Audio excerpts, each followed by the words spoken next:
अगर आप हमसे छीनना चाहते हैं तो क्या बच जाता है। ये साहब ने सच कहा कि या तो हमें गोली मार दो,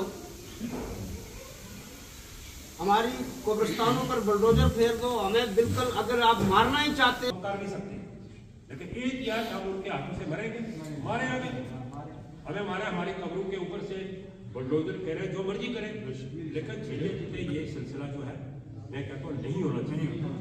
मैं सब कोई दूसरा आगे हो गया उसको नंबर की बात नहीं है, सिर्फ एक ही बात है कि हमारी जमीन से हमें बेदखल किया जा रहा है। हम 370 को तोड़ा तो हम खामोश रहे, उनने जेलों में लोगों को बंद किया, सब कुछ किया, लेकिन जितने भी लोग यहाँ पर आए, मैं आपसे एक बात कहूँ कि वर्ल्ड वार फर्स्ट हुई, सेकंड हुई, जो भी जंगें हुई, मैं पहले आप लोगों का बहुत शुक्रगुजार हूँ कि आपने बर वक्त हमारी बात इस तक सरकार तक पहुँचाएंगे आप। मसला यह है कि सरकार ने पिछले दिनों एक ऐलान किया है कि जितने भी गरीब लोग हैं जिनका इंतकाल है या नहीं है उनको अपने घरों से बेघर करो। हम कोई सरकार के खिलाफ नहीं हैं, हम एक्शन के खिलाफ। ये देश हमारा है, इसमें हमारे बुजुर्गों ने, हमारे पुरखों ने कुर्बानियाँ दी तो देश आज़ाद हुआ है। अगर सरकार हमें मार के फिर जब हम ही मर जाएंगे तो फिर कहाँ से देश कैसे रह जाएगा। देश होता है लोगों के साथ, अवाम के साथ। जब अवाम के साथ वो इस तरह के अगर सलूक करेंगे तो फिर कहाँ देश रहता है। इसलिए ये ज़मीनें ना किसी सरकार ने हमें नहीं दी। उस वक्त जम्मू कश्मीर के अंदर महाराजा का रोल था, महाराज की तरफ से ये ज़मीनें हमें मिली। किसी सियासी जमात ने, चाहे वो कोई भी हिंदुस्तान में जिसने आज तक राज किया, ये ज़मीनें नहीं, ये हमारे बाप दादा की ज़मीनें। उन्होंने अपने खून के साथ इनको सींचा। मिलिटेंसी जब हुई, हमने मिलिटेंसी का मुकाबला किया, यहाँ के लोगों ने, इस गरीब अवाम ने यहाँ का मुकाबला किया।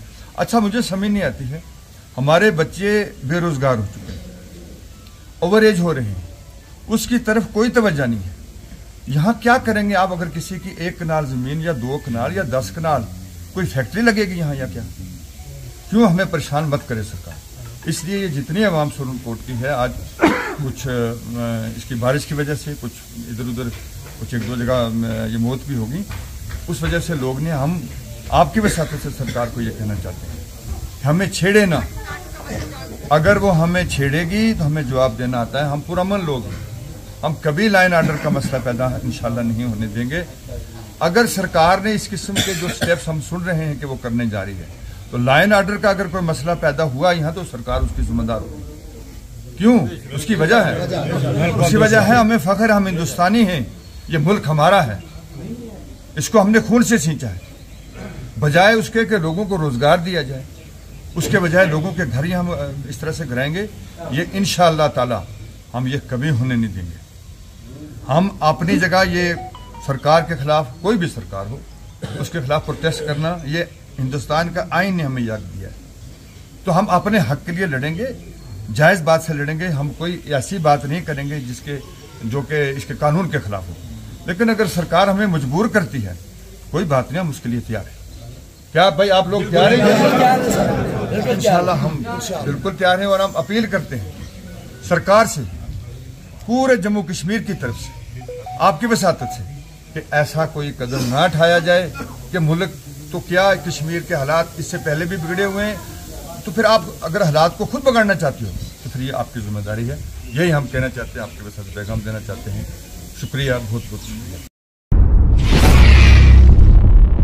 पहले मैं मीडिया का मशकूर हूँ कि आपने बर वक्त आके हमारी बात जो है सरकार तक पहुँचाने की कोशिश की है। आज मौसम ख़राब होने की वजह से 1-2 मौतें भी हो गई, लेकिन फिर भी लोग यहाँ पर आ गए। लोग शौक से नहीं आए, लोग मुसीबत के मारे आए। यहाँ हमारी ज़मीनों का इंतकाल जो है सबसे पहले वो खारिज किए, चाहे वो रोशनी एक्ट थे या जहाड़ थे या जंगलात थे, जितने भी थे, LB 6 था, वो सारा ख़त्म किया। उसकी मेन वजह मैं पूछना चाहता हूँ सरकार से कि इससे पहले भी सरकारें थी, क्या कानून नहीं था? क्या जब इन्होंने यहाँ के जितने भी MLAs या मिनिस्ट्री जिन्होंने हल्फ लिया था, किसी इस हिंदुस्तान के आइन के अंदर है कि हल्फ लिया था ना? अगर हल्फ लिया था, उसी हल्फ के बर्दारी के बाद ही यहाँ का कानून बनाया। और रोशनी ऐड के तहत यहाँ पर लोगों की ज़मीनें लाट हुई हैं, या उससे पहले लोगों के 1900 अगर काट बाढ़ के कहते हैं कि इंतकाल होना चाहिए। काट बाढ़ के बाद मैंने पहले भी कहा कि 47 से लेकर आज तक हमारे खासकर ये पुंछ जोरी में सिर्फ जंग ही रखा। 47 में घर जले, 65 में जले, 31 में जले, और इस मिलिटेंसी में तो खास करके डिस्ट्रिक्ट पुंछ तो बर्बाद हो चुका था। मैं सारे स्टेट की बात करूँगा। जो मैं इस हिंदुस्तान के वज़ीर आज़म से ये पूछना चाहता हूँ कि खुदारा, आप एक गरीब घर से तल्लक रखते थे। आपने ये इस वक्त जब आप देश के वज़ीर आज़म बने थे, आपने कहा था कि मैं सबसे पहले गरीबों को उठाने की कोशिश करूँगा। ये कौन सा तरीकाकार है? ये उठाने की तरीकाकार है या कि गरीबों को दबाने का तरीकाकार है? मैं पुंछ रजौरी के अवाम की वसादत से ये आपसे गुजारिश करता हूँ कि खुदारा, हम लोग पहले ही मिस्कीन हैं, गरीब हैं, लाचार हैं, बेबस हैं, हमारे पहले भी घर ज़मीनें ख़त्म हो चुकी हैं। अब बार बार हमें तंग करने की कोशिश मत करें। ये जो इस किस्म की जो ये सिलसिला, जो एक जाबराना सिलसिला, एक निहत्ती अवाम पर जो आप इसको करने जा रहे हैं, मैं सबसे पहले अपनी अवाम की तरफ से आपसे गुजारिश करता हूँ और यूटी गवर्नमेंट से गुजारिश करता हूँ, गवर्नर साहब से, लेफ्टिनेंट गवर्नर साहब से, कि खुदारा ये जुल्म मत करें और लोगों को मारने की कोशिश मत करें। ये लोग, इनसे बड़ा वफादार देश का कोई नहीं है। देश हमारा है, हम देश से हैं, हमने अपने देश के लिए कुर्बानी 1947 से लेकर आज तक दी हैं और इसके बाद भी इंशाल्लाह देते रहेंगे। लेकिन इसका मतलब ये नहीं कि हम पर आप जुल्म करते रहे खामोश रहेंगे, या खामोशी कब तक रहेगी।